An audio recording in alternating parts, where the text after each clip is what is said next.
preaching to the choir on the playing with stuff thing, because I definitely, it's one of those things where you don't know, even from a training standpoint, right? For the trainers watching, you don't know you're doing something right at the time of just spending time playing. And it probably because I just spent way too much time in the gym, right? Like I would be in there for an hour and a half, 2 hours, maybe an hour of it was working out and trying things. And that's really, I mean, probably things like the landmine, like kettlebells for me early on, those were just things that, like, you know what, like maybe I saw one person doing something and I'm like, oh, that's interesting, right? It's like something different than the normal training.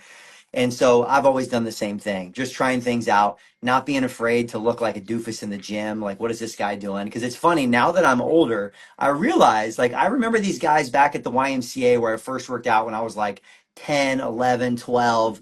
And I was always like, what are these dudes doing? They're just doing some weird. And now I'm like, I'm that guy. Yeah. I have become that guy setting things up. But I think definitely playing around with stuff. And then again, I think I just, between me starting to do it and then it was like the height of T Nation and Ben Bruno and then along the way dudes like David Otey, were like, the more that I started to play with it, the more I'm like, oh, maybe I'm onto something, because I see these other guys and girls that I follow and they're like using it for these other things. And so it was just kind of a positive feedback loop for me to keep trying more stuff.